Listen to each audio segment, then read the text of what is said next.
everyone, I'm back with another video. This is our 2021 goals. Woo! So I am so excited for this year. Nick is really excited for this year. We are on a mission. We are so motivated and excited for this year. So it's going to be a big one. So here are our goals. We have a few savings goals and we want to target a few different things that we're saving for. So I have broken up our savings goals into 5 goals. So savings goal number 1 is to save $20,000 to go towards our next property purchase as a kind of deposit. We already have equity in our property that we own, our investment property that we've been paying off.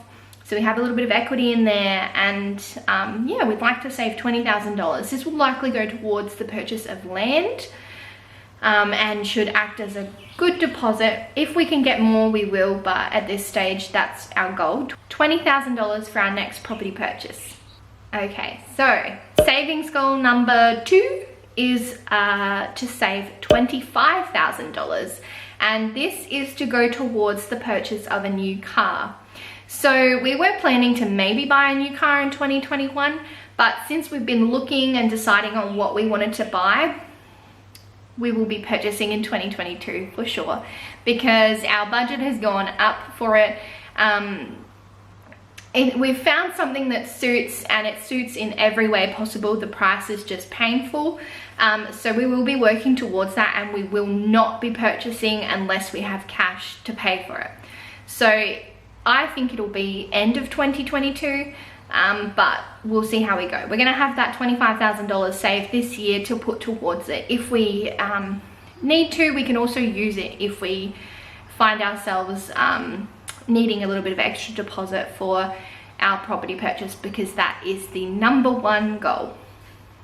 So savings goal number 3 is to save $5,000 to go towards shares in 2021. So this year we hope to purchase $5,000 worth of ETFs. I'm not sure if anyone else is familiar with Family Finance YouTube channel and Instagram page.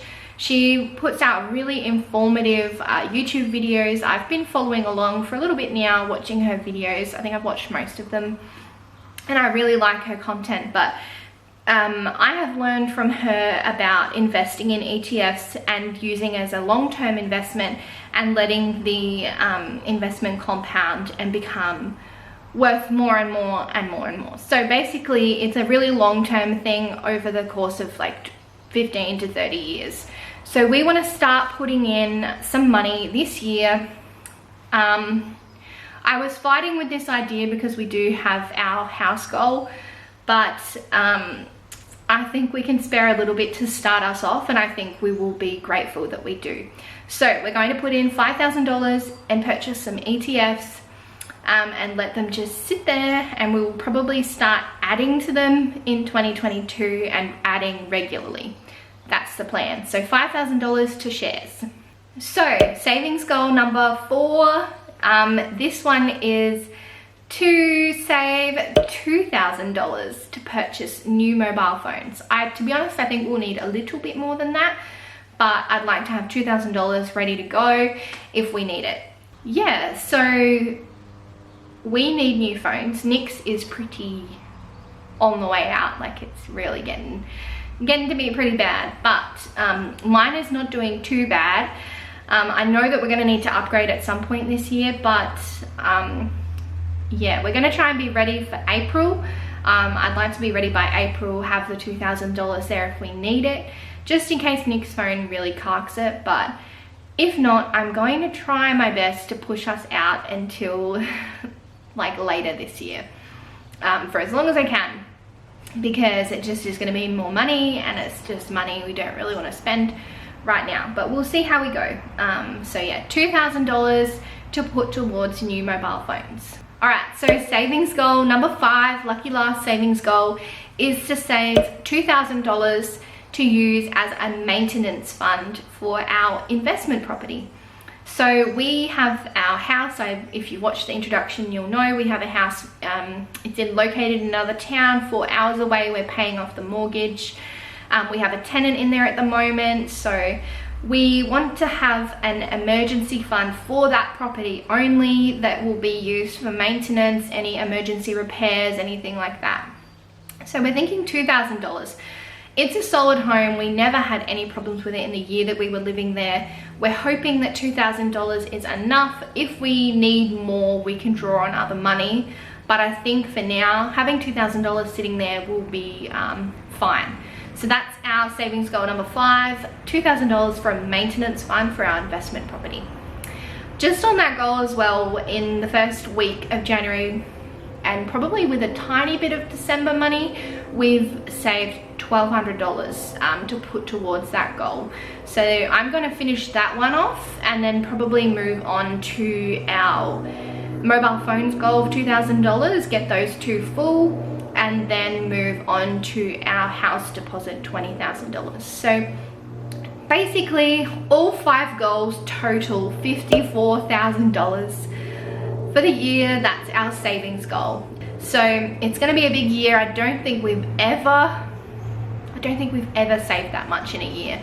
So yes, and we are on lower income now, so it's going to be a big year. But I've done rough numbers. It was a little bit tricky because I wasn't working at the time when I'm doing rough numbers. I'm not even working now. I do have a job, but I don't know much about it, and I don't know income. So I've done rough numbers. I'm hoping that we'll be okay based on my rough numbers. And yeah, now moving on from the savings goals, we have what I've called life goals. I'm not really sure what to call them, but they're not directly like related to financial goals. So basically we have our number 1 goal, which you've already heard about, which is to purchase farmland, rural acreage, build a house on it. We basically just want a massive property to buy, to build on, and to have, we'd like to have livestock on there eventually. We'd like to raise our family there. We just want space. We want lots of it,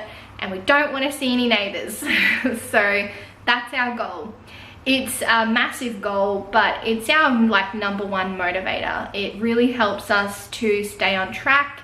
It helps us to forego other purchases that we really want to buy, because it's more important. It's our number 1 goal, like number 1. We wish we were already there, and yeah, that's why it's just like such a huge thing. So this year we're gonna get there. We're gonna buy land at the very least, hopefully start building a house on it.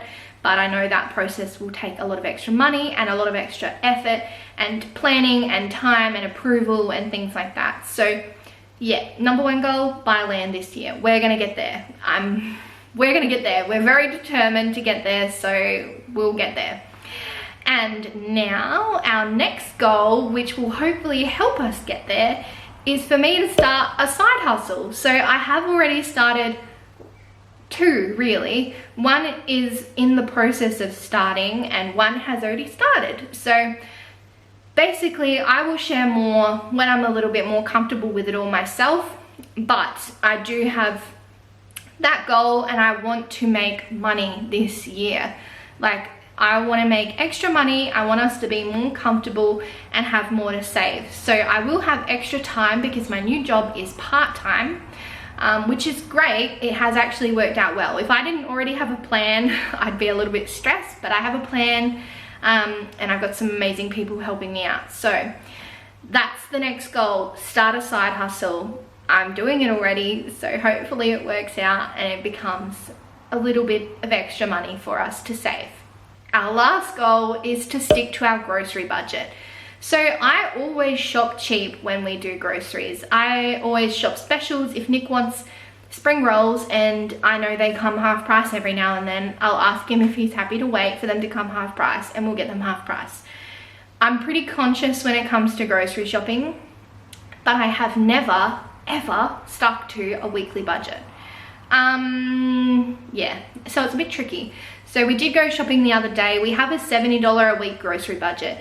And what I realized as soon as we had done the first 2 shops, so we went to, well, we'd done Aldi, we went to Aldi and then we went to Coles.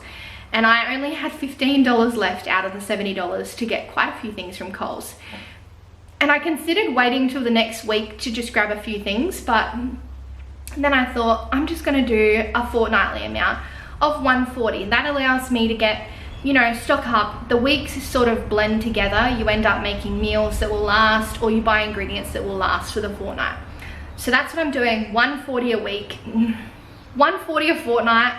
That's what we're doing. That's our goal, stick to our grocery budget.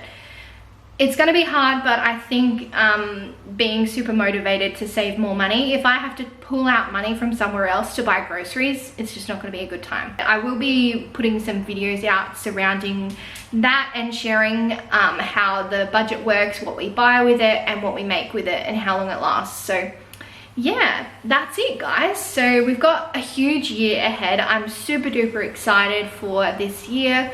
So is Nick. We're beyond motivated, honestly. But yeah, it's gonna be a big one.